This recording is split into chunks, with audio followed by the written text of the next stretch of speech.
2024년 5월 14일 누가복음 22장 54절부터 62절까지의 말씀을 가지고 함께 묵상과 기도 그리고 나눔의 시간을 갖겠습니다. 먼저 오늘 본문 말씀부터 함께 듣겠습니다. 예수를 잡아 끌고 대제사장의 집으로 들어갈새 베드로가 멀찍이 따라가니라. 사람들이 뜰 가운데 불을 피우고 함께 앉았는지라. 베드로도 그 가운데 앉았더니 한 여종이 베드로의 불빛을 향하여 앉은 것을 보고 주목하여 이르되, 이 사람도 그와 함께 있었느니라. 이 여자여, 내가 그를 알지 못하노라. 조금 후에 다른 사람이 보고, 너도 그 도당이라. 이 사람아, 나는 아니로라. 한 시간쯤 있다가 또 한 사람이 장담하여 이르되, 이는 갈릴리 사람이니 참으로 그와 함께 있었느니라. 이 사람아, 나는 내가 하는 말을 알지 못하노라. 아직 말하고 있을 때에 닭이 곧 울더라. 주께서 돌이켜 베드로를 보시니 베드로가 주의 말씀 곧 오늘 닭 울기 전에 내가 3번 나를 부인하리라 하심이 생각나서 밖에 나가서 심히 통곡하니라. 오늘 본문에서 베드로는 예수님을 부인하게 됩니다. 바로 몇 시간 전에 말해주었던 그런 예수님의 말씀이 이루어지게 된 것입니다. 우리는 오늘 본문의 내용을 단순히 베드로가 잘못하였다라고만 결론 내려서는 안 되는 것입니다. 왜냐하면 이러한 베드로의 잘못은 이미 예수님께서도 예측했던 내용이었던 것이며, 또 베드로의 상황을 살펴보면은 누구라도 쉽게 시인하며 예수님을 두둔할 수는 없었던 상황이었기 때문입니다.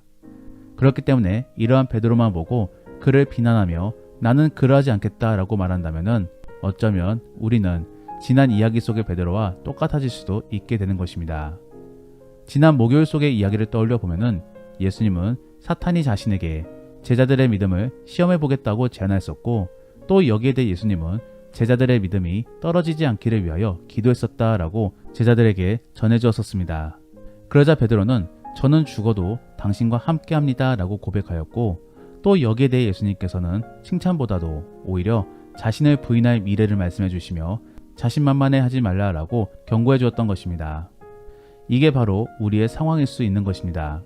그러므로 우리는 오늘 본문 속의 베드로를 온전히 비난만 하고 또 반면교사만 삼아야 되는 것이 아니라 이 상황을 분석해보며 우리에게도 이러한 상황이 닥칠 수 있음을 염두하며 대비하고 있어야 되는 것입니다.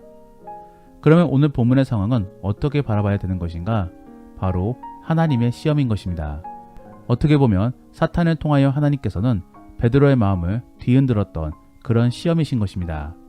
그리고 그러한 시험은 믿음이 없고 또 버려진 자에게는 임하지 않습니다. 오히려 믿음이 있고 또 성장하려고 하는 사람들에게만 임하게 되는 것입니다. 바로 오늘 본문 속의 베드로처럼 말입니다. 베드로는 이러한 과정을 통하여 다시 한 번 더 믿음의 성장을 이루게 될 것입니다.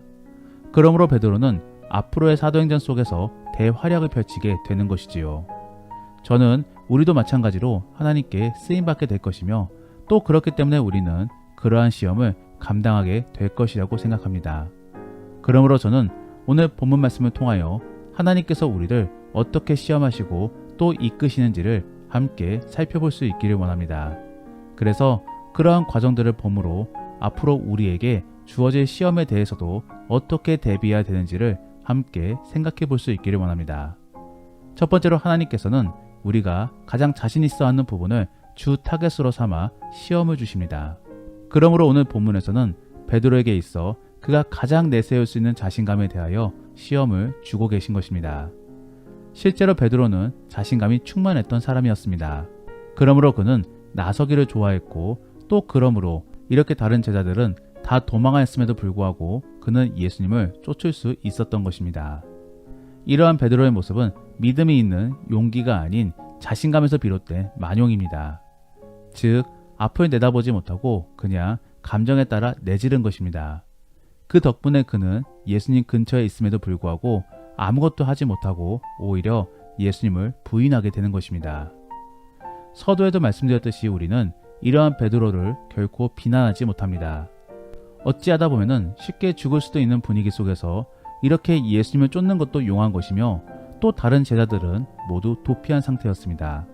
그러므로 어찌 보면 그의 행동은 칭찬받을 수도 있는 그런 행동인 것입니다.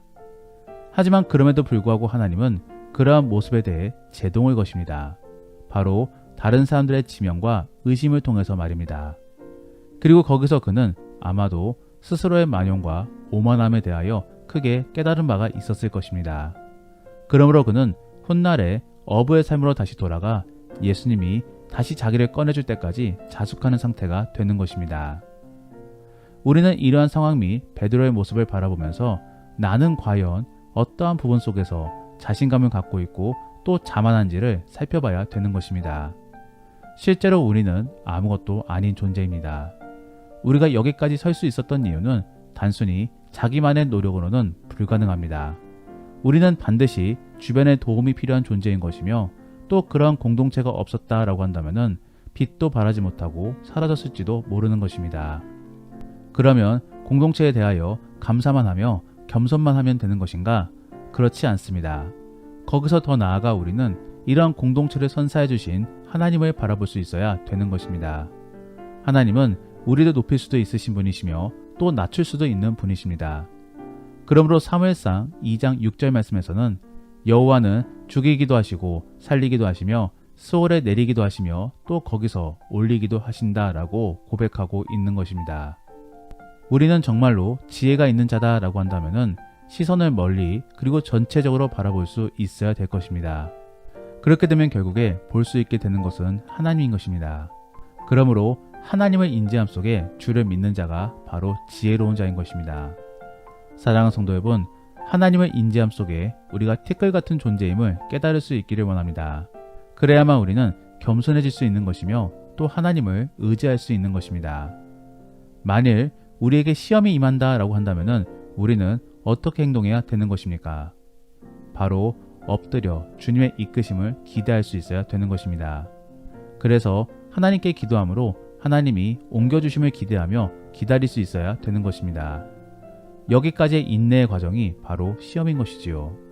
그러므로 그러한 시험을 믿음으로 잘 견뎌내며 또 결국에 더 큰 믿음으로 성장해 나갈 수 있기를 원합니다.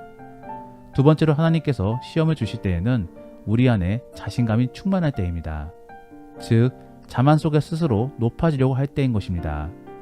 오늘 본문에서 베드로는 분명 움츠리고 있기는 하지만서도 한편으로는 심적으로 분명히 자랑스러웠을 것입니다.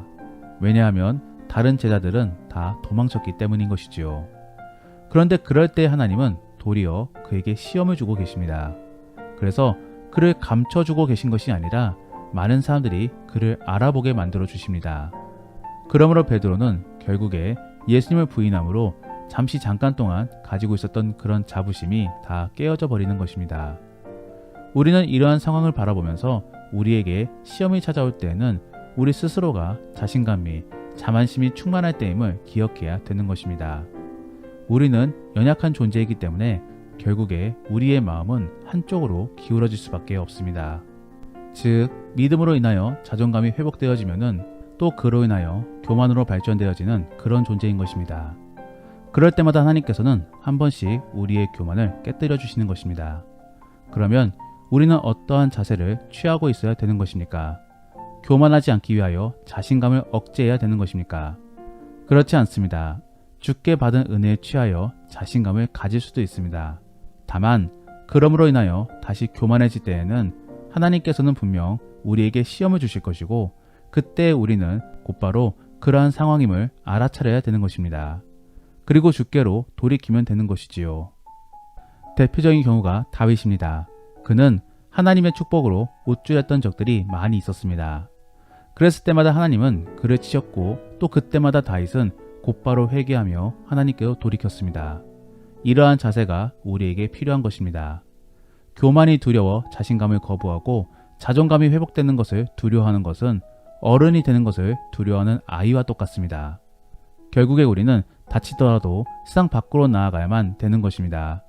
그리고 그러한 다침 속에 오히려 빠르게 회복될 수 있는 길을 찾아야 되는 것입니다. 정말로 그러한 그리스도인들이 될 수 있기를 원합니다. 그래서 언제나 주께 돌이킬 마음을 가지고 또 치열하게 주께 매달릴 수 있는 그런 지혜로운 그리스도인들이 될 수 있기를 원합니다. 그래서 저는 계속적으로 경건 생활을 추천해드립니다. 경건 생활 속에서 계속적으로 주께 가까이 나아가기를 결단하는 그런 복된 그리스도인들이 될 수 있기를 원합니다. 마지막으로 하나님께서는 우리의 믿음 성장을 위하여 시험을 허락하십니다. 오늘 본문에서의 베드로의 행동은 이미 예수님께서 예측한 결과였습니다. 즉, 예정론의 입장에서는 결코 바꿀 수 없었던 그런 미래였던 것입니다. 베드로는 결국 예수님을 부인했어야만 했었습니다. 그리고 그 과정을 통하여 그는 믿음의 성장을 이루어내게 된 것입니다. 결국 베드로는 훗날에 사도행전 속에서 사도들의 리더로 우뚝 섭니다. 그리고 많은 사람들이 주께로 돌아올 수 있게끔 예수님을 전하였습니다. 그렇게 하나님께 쓰임받기 위해서는 이러한 부인의 과정도 어쩔 수 없는 필수 불가결의 상황이었던 것입니다. 저는 예정론의 입장에서 이러한 상황들을 바라보면서 시험은 결코 피할 수 없는 것임을 깨닫습니다. 그러므로 시험을 피하려고 해서는 안 되는 것이고 오히려 빠르게 깨닫고 잘 지나가게끔 행동하는 것이 옳은 판단인 것입니다. 그러면 우리는 우리에게 찾아오는 시험에 대하여 어떻게 대처해야 되는 것입니까? 먼저는 자신의 잘못과 연약함을 깨달아야 되는 것입니다. 그러므로 주께 회개를 해야 되는 것이지요. 그렇기 때문에 오늘 본문에서도 베드로는 크게 울고 있었던 것입니다.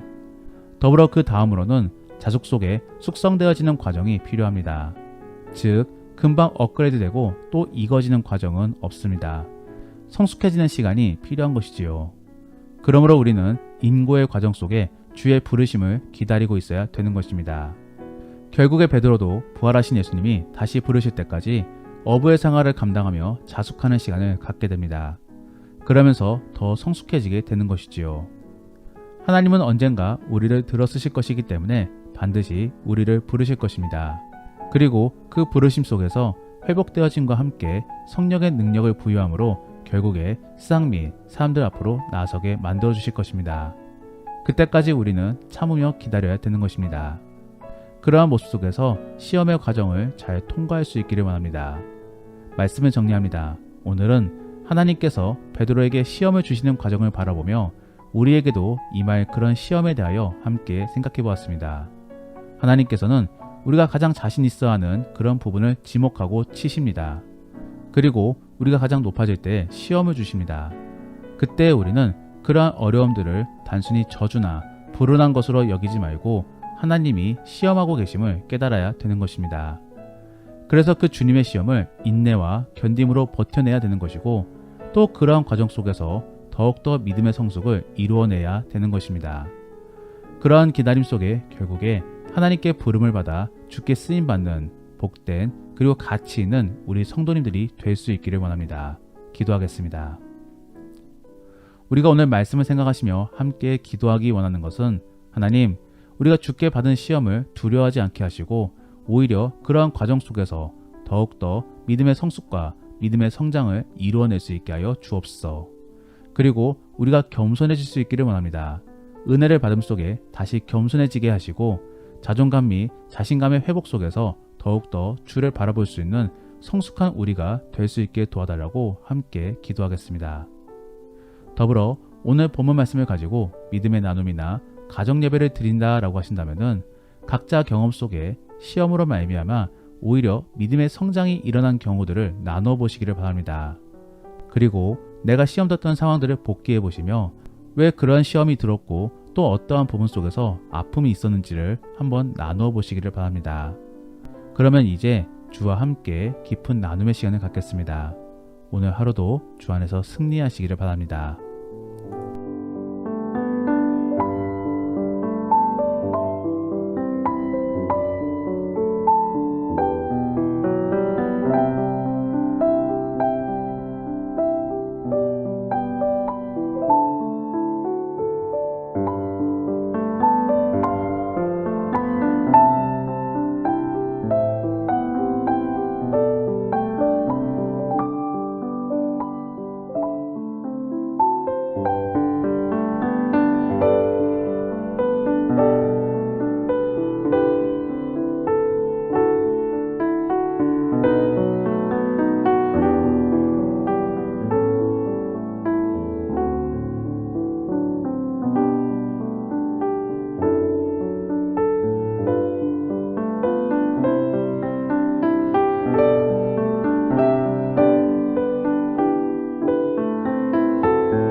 음.